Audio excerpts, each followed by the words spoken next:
Morning, everyone, and welcome to Coffee with Chrissy. I'm going to give this a try again because apparently my microphone wasn't on last time. New things are always fun and always challenging, but it's a good thing I'm tenacious because I'm going to do it anyway. Um, so today we're going to talk about something that I discovered in regards to supporting myself this week. I had a few things happen that everything hinged on how I supported myself. All the way from resentment to all kinds of things. Okay. So, what I wanted to talk about today, and I've said it a lot before, is that how the stories that we tell ourselves is the way we support ourselves. It's the thing that either serves us or doesn't serve us. So, I thought today I'd give you an example because it was probably one of the biggest awakenings I've had for a long time. And I can't be the only one. So I thought, well, maybe I should share this and see if anybody else has it going on. So I think we all remember Jeff had surgery, blah, blah, blah, right? So this last Sunday, we decided to have date day. And before we did that, we had to do a few errands. We had to pick up medication and run to the grocery store and do a couple of other things. So we were happy. We were talking. Everything was good. I pulled into the parking lot of Cashwise and somewhere I hit something wrong and the whole car just went and Jeff just yelled, like, whoa, yelled because it hurt him. He was in a lot of pain, right?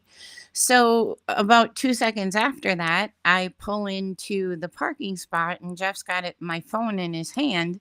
And I put it into park and the cord is wrapped around it. And when I do that, it totally takes his fingers and racks his fingers. And of course, it's the two fingers that have for the last 10 years been a problem. So, so by the time I got out of that car, every single story I told myself in our lifetime about how every time I touch him, I hurt him, how I just don't want to be the one that hurts him and is responsible for all that.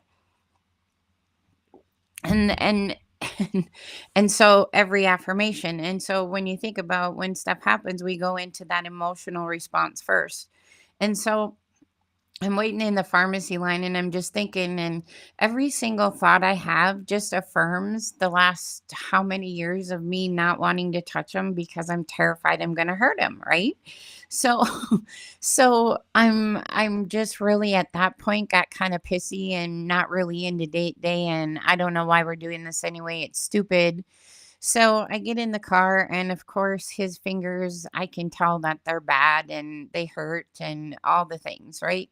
So we get on the road, and I'm like, I'm not even really in the mood to go. I just really am not feeling lucky at all right now. So, and he's like, well, what's going on? And I'm like, can I just be honest? Like, since I hit the bump when we went into the parking lot and then your fingers, I'm like, the only thing that I can come out with a story with that is every affirmation of why I don't touch you and that I always hurt you and I'm always this. And I don't want to be the one to touch you. And it just affirms why I shouldn't touch you. So so when I said that out loud, somewhere in my head, I just thought, did I just tell him that I'm not going to touch him ever again because I'm terrified? Could you imagine hearing that? And I didn't really say anything, right? And he paused and he's like, so I can see how you would feel like that. I can see how that would be the conclusion you would come to, right? Um and he said, and I can't do anything about that. But here's what the story I'd like you to tell yourself is that I'm just Jeff. And no matter what happens, whether it's the dog or the kid, or I turn wrong or I do something, something is always going to hurt me. And if something's going to hurt me, I'd rather be hurt in a good way. And I'd rather be hurt by you, right? Like it's just, the story I need you to tell yourself is that I'm just Jeff and this is how it is and this is how I am.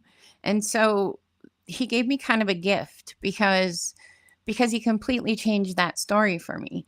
And well, what I didn't realize is that every time I see him playing with Grayson, or I see the dog making out with him, because that's what that looks like from where I'm sitting, um, it just there's such a piece of jealousy there for me. Like, God, you can do all that, but you can't hang on to me for a while, or you know what I mean?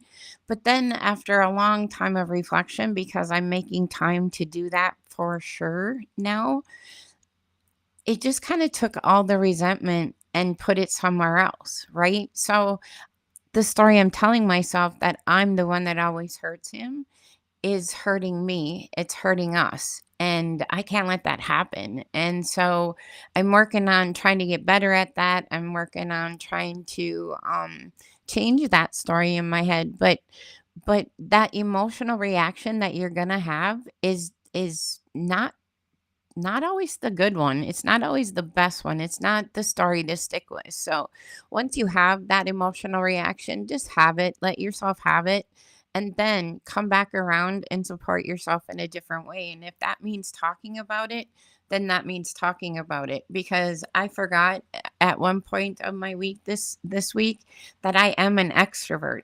So I can't just put myself in the bedroom and hide under the covers for 2 hours, because nothing good's coming out of there, because I just keep making up stories, and they get worse and they get worse. And that's not the point of the story. Um, so, so truly, the best way to take care of yourself is really the story that you tell yourself. And is that story serving you, or is it hurting you? Is it creating resentment? Is it creating conflict? Is it, you know what I mean? Like, we're the only ones that are programming our brain. Well, that's not true. Everything you look at is programming your brain. So why not program your brain in a good way, right? And start programming your brain in a way that serves you instead of that doesn't. And that takes it just takes reflection, right? Now, did I have to take myself all that way? Did I have to go all that way to get to here for zero reasons, right? So I don't know. It was an interesting week. And I thought maybe some of you could really resonate to maybe the I don't want to touch you thing, maybe or the resentment, something like that. But I would say that if something keeps tricking, pinging you, like tapping at you, eating at you, just take a couple minutes the next time it happens, and think to yourself, what is this really about? Right? And remember that when we emotionally react on each other, we're about the age of 9-year olds. So, and one of you is sick and one of you is burnt out.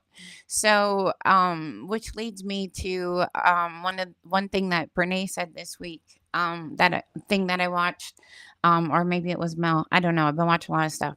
Anyway, she said, you know who's having a hard time? Everyone. Everyone's having a hard time. So giving each other grace, giving yourself grace, because this is hard. This is someplace you've never been before, and it's kind of crazy. So I hope that was helpful. I hope that that helps you kind of revisit a couple things, and maybe you can make better stories to have better outcomes, and less resentment, and less yeah, less everything, less drama. So with that, this week's joke is, what did the football coach say um to the vending machine? My camera just did something funny. I don't know what it did. Anyway, hey, I want my quarterback. This new system, you guys, is either going to make me or break me. I'm not sure which one yet, but we're going to work on it. So, anyway, with that, thank you so much for joining me this morning. And remember, all you can do is the next right thing, and you totally got this. Peace out. Bye bye.